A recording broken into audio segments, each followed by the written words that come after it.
My name is Keith Beavers, and I want to know what it's like to be somebody who wears a cardigan. I never had one before. What's the whole should I be part of that life? Like that cardigan thing? Like, how do you wear cardigans? How do I buy one?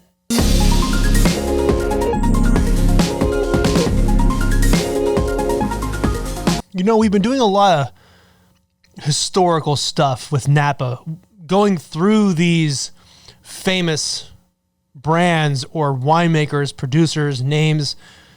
We seem to be also exploring a certain era of wine history in America. The Napa history is pretty important because it's our most famous wine region.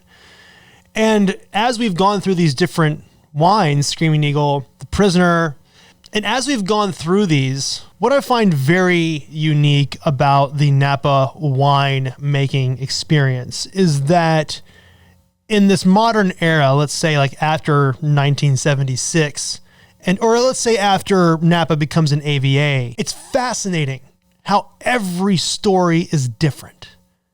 From The Prisoner, a young kid, kind of experiencing the sort of second or third decade of this Napa Valley fever, talking about Screaming Eagle and its connection to Heidi Barrett and Richard Peterson, in the way it was bought by, a real estate agent.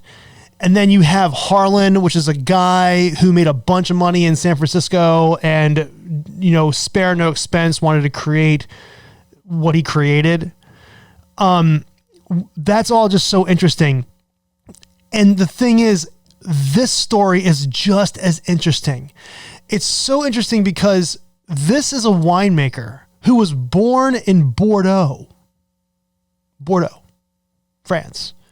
And according to the research that I've done, he didn't have a dream of making wine in Bordeaux.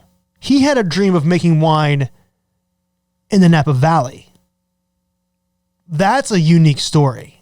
This is somebody who was in one of the most famous wine regions in the world at a time when it was thriving, and decided, you know what? I want to go to America and try to make wine in the Napa Valley. I don't know what he was hearing, but he came to California with his wife, and the two of them built one of the most important wineries in the history of California wine.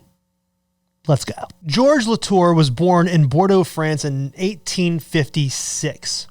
By 1883, he was on his way to San Jose, California. You see, what happened is, and this is very interesting, Georges Latour made a bunch of money in the cream of tartar business. I find that extremely fascinating because this is a guy in Bordeaux, not making wine, but not making money off wine, but making money off the residuals, the cream of tartar, the tartar, the stuff that's in barrels after the winemaking process crystallized into a form that he then made as a commodity and became very wealthy because of it. And this is where I'm not really sure what's going on here right now. There's not a lot of information about it, but I find it interesting. All of this it's not about Bordeaux. It's about a guy making a bunch of money and then leaving Bordeaux. So he leaves with his wife, 20 years younger than him, Fernand, I think that's how you pronounce her name, and they immigrate to San Jose, California in 1883. They get to San Jose, they leave San Jose, and they end up in the Napa Valley. I'm assuming this is because of this ambition that they had of making wine in the Napa Valley of California. The story goes that they're in Rutherford, they're looking at the Mayacamas Mountains, and then Fernand sees this view and she says, "Que beau," which means a beautiful view. And this is essentially how the winery gets its name, Beaulieu Vineyards, beautiful view vineyards. So they arrive in San Jose in 1883. They're up in the Napa Valley looking for places to plant vines. They find a place. They think Beaulieu Vineyards. This is a great name for it. This is how I'm thinking it's going down. And within 17 years of arriving in the United States, they opened Beaulieu Vineyards in the year 1900. And they do this by buying 4 acres of land. So that's a pretty humble beginning. But we have to remember, George Latour was filthy rich. I don't know if he was filthy rich, but he was pretty well off. I mean, he had this cream of tartar business. He had money to spend. He's looking for land. He found it and he wanted to start a business. I mean, I know he wants to make really great wine in Napa, but in 1903, he increases the acreage holdings by 127 acres. That's a large amount of acreage at that time in Napa Valley. He was also bringing in sort of like phylloxera-resistant Vitis vinifera from Europe to plant on the property as well to kind of test it out. The other thing about these two, and this is very business-minded, they kind of felt the whole temperance movement happening. They kind of saw that maybe prohibition was on the horizon. So to kind of like safeguard themselves from it in 1907, they got a warrant to be able to produce wine for clergy. That's a key thing because when Prohibition hit, that was the only wine that could be made was for clergy, and Beaulieu Vineyards had that warrant. Now, I know whenever I mention Prohibition, I talk about how brutal it was, and it was very brutal. And what I'm about to say about Beaulieu Vineyards may not seem like they were having a brutal time, but look, survival is survival, and whatever you have to do to survive, you do. And they were smart enough to have the foresight to get this clergy wine going. So during Prohibition, they did fine. I mean, I'm sure it was tough, but they kind of thrived. And in 1923, they actually bought an extra building from their neighbor to house more wine. And in 1925, George Latour buys a 1925 Cadillac. That was a luxury vehicle at the time, and he was kind of known as the guy with the Cadillac in Napa. So obviously they were doing pretty well. Speaking of Prohibition, one of the reasons why the Latours were kind of seeing this happening is Fernand and George promoted their wines all over the country and all over the world. And they kind of, I guess, saw this coming. One thing that Fernand did do is she supported the Women's Organization for National Prohibition Reform. Her and the California chapter of this organization went to Washington, D.C. in 1931 to talk to Congress or lobbyists to kind of get this thing going. Let's end prohibition. It's not working. People are losing their jobs. They're losing their careers. They're losing their lives. It's also very interesting that the newspapers actually wrote about this delegation coming to Washington, saying that the women were quote unquote militant. Well, I will say that in 1933, 3 years later, the Volstead Act was repealed. So militant or not, they did it. So in 1935, their winemaker retires. I don't know if it was the winemaker they had through Prohibition, but if that was their winemaker, I can imagine that winemaker was like, I'm done. That was nuts. I'm done. So between 1935 and 1938, George and Fernand were looking for a new winemaker. I am assuming they had interim winemakers while they were trying to find someone who fit. In 1938, interestingly enough, one of the employees or wine consultants for Beaulieu Vineyards told George Latour of a guy by the name of Andrei Chelychev in France. Andrei Chelychev was a Russian emigre who ended up studying agricultural technology in Czechoslovakia. From there, he went to France and became a professor at the Pasteur Institute and also the French International Institute of Agronomy. He studied enology, fermentation, and microbiology. Basically like trifecta when it comes to wine. George Latour in France, 1938, and Andrei Chelychev in France in 1938 have a kind of Goldilocks moment.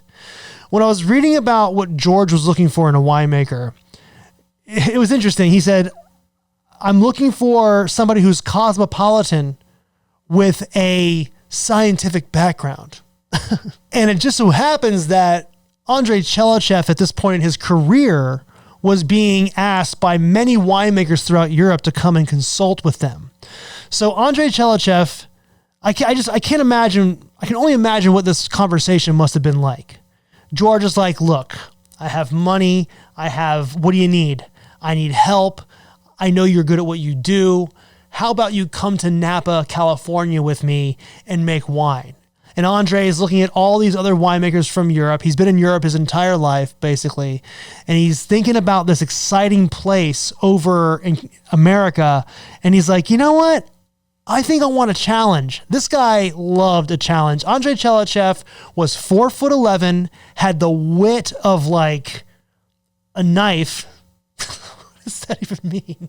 He was very witty and had a ton of energy and was like, you know what? This is going to be the thing that I'm going to do. So in 1938, after that meeting, the both of them went to California, like in 1938. The same year he actually went to France, George. They left with Andre, I think. Not only did Andre take the job in 1938, but when he got back, he was immediately given the title of chief winemaker at Beaulieu Vineyards. All in 1 year. How dizzying that must have been. He's just sitting there in France. A French American comes and says, hey, I want to hire you. I have all the money you want. Come to California. Okay, I'll come to California with you. Okay, we're in California. Okay, here's my winery. Now you're my chief winemaker. Make wine. Whoa! I mean, I say that's dizzying, but for Andrei Chalachev, I don't think it was. Because when Andrei Chalachev got to Beaulieu Vineyards, he hit the ground running. He decided, and this is really very unique thing about Andrei Chalachev, is Andrei Chalachev loved Pinot Noir. But he thought, because of what the soils and everything he was looking at in his area, that he wanted to make world-class Napa Valley Cabernet Sauvignon. This is the moment, wine lovers. This is it. When Andrei Chalachev, before he becomes such an influence in Napa, he decides to make, for his boss, Cabernet Sauvignon. Not only does he do that, but he actually asks for another building to be built off-site away from the original building so he could actually have a cellar with barrels so he could age Cabernet Sauvignon specifically for 2 years in barrel before bottling. He ends up calling this the Georges Latour Private Reserve. Unfortunately, in 1940, Georges Latour passes away. So he never really got, I don't think he ever got to enjoy the first Georges Latour Private Reserve. 1940 was a very important year in Napa Valley. When George dies, Fernand assumes the title of the president of Beaulieu Vineyards. But the thing about her is she's always been about promoting the wine just like her husband, but she's also involved in all these local organizations. And what's happening around this time is there's a conversation happening with a lot of wineries, Inglenook, the Mondavis, other wineries that may not be around anymore, about trying to form some sort of like coalition of winemakers to exchange and share ideas. This was the initial conversation that would eventually become the Napa Valley Vintners Association. I'm not sure if that 1940 conversation involved Fernand, because I think she was pretty busy mourning her husband, taking over the like literally taking over something that her and her husband had built together. So while that conversation was going on, I'm not really sure if she was part of it. But what I do know is at the time she was the director of the Wine Institute, which is a kind of trade organization and policy advocate for the wineries in the Napa Valley. So she was a very important force, a very important part of the fabric of what was going on at the time. And in 1944, when the formal letter was signed to create the Napa Valley Vintners Association, she was one of the founders of the association, along with Inglenook, Mondavi, and others. These organizations are still around today. So by the late 40s, Beaulieu Vineyards had established itself as a very important winery in the kind of fabric of what Napa Valley is, what it would be, and what it could be. And Fernand would continue to promote her wine around the country and the world. She died in 1951, but Beaulieu Vineyards, Beaulieu Vineyards was then taken over by her daughter and her daughter's daughter. But Beaulieu Vineyards has always been a bit of a high production wine, with the reserve being a low production wine.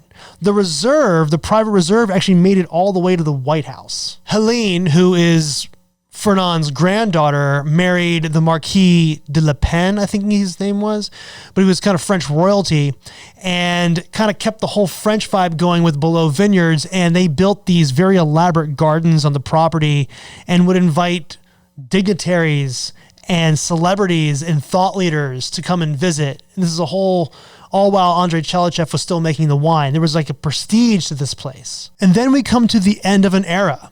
Andrei Chelychev in 1973 retires from Beaulieu Vineyards. It was sort of a inevitability.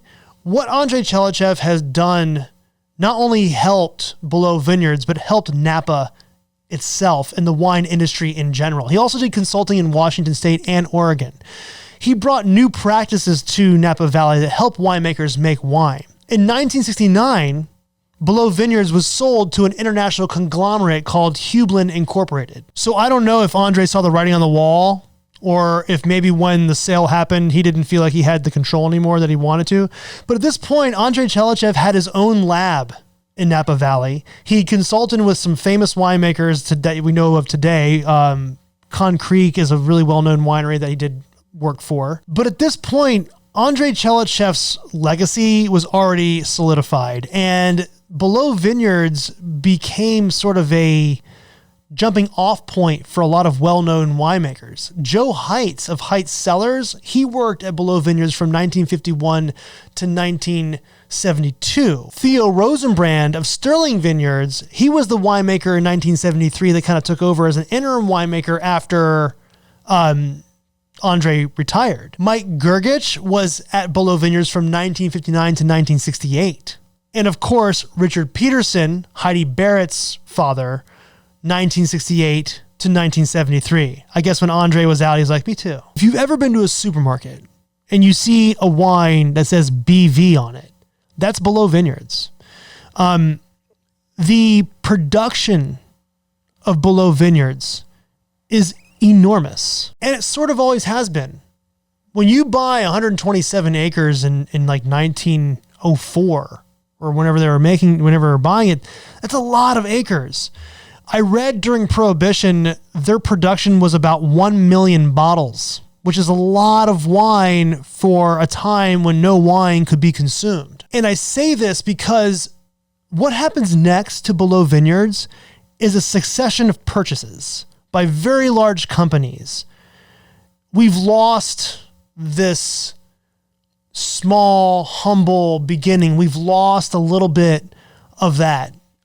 This company becomes so large and it's bought up by such large people, I don't think it has a chance because the production starts to increase and increase and increase. In 1987, Hublin Incorporated, the international conglomerate that owns BV, is acquired by the Nabisco Company. The Nabisco Company then sells BV to another company called Grand Metropolitan. Grand Metropolitan renames itself as Diageo, and in 1997 merges with Guinness. And that's where Beaulieu sits for quite some time until 2016, where Diageo sells BV to the Treasury Wine Estates, another huge company out of New Zealand. They own Dow, Beringer, Etude, or is that Etude? I wanted to do this video because I believe Beaulieu Vineyards is very important. As we have seen, it was kind of part of the fabric of this new era of Napa. It was a staging ground for some of the most well-known winemakers in Napa. But not a lot, but like some of these wineries from the 70s, the 80s, or wineries that kind of were from the 60s and 70s and existed through the 80s and 90s, something happened during that Parker era in Napa. And a lot of companies are buying up wineries. And when you do that and you increase scale, like we talked about in the Camus episode, you kind of lose a little bit of what you once were. But the thing about Beaulieu Vineyards from what I understand, if you're producing 1 million cases during Prohibition and you're increasing your vineyard acreage steadily, you're looking to make kind of a large amount of wine. And with Andrei Chelichev doing the more focused wine, I think I've read that the production of the private reserve is only about 5,000 cases. So that's kind of a small production luxury wine. I'm sure we see that as fine wine. We'll see it on auction places. But Beaulieu Vineyards, just as a product, is now something you see in supermarkets. And I think it's because the scale is so massive. In 2021, the Napa Wine Project cited an annual production for BV, Beaulieu Vineyards, at over 8.4 million bottles. Napa Valley is old, but the AVA is brand new. 1981. We'd only have one Star Wars by that point. We hadn't even had Empire Strikes Back. I mean, come on. And Star Wars was like yesterday. Am I right? If you listen to the Vine Pair podcast, they've talked a lot about Napa. It is our premier wine region. It should be talked about. There's a lot of things that Napa is trying to improve on. As far as the winemakers themselves, and now these are brands, there's a lot of new blood, a lot of new energy in Napa, new winemakers doing cool things.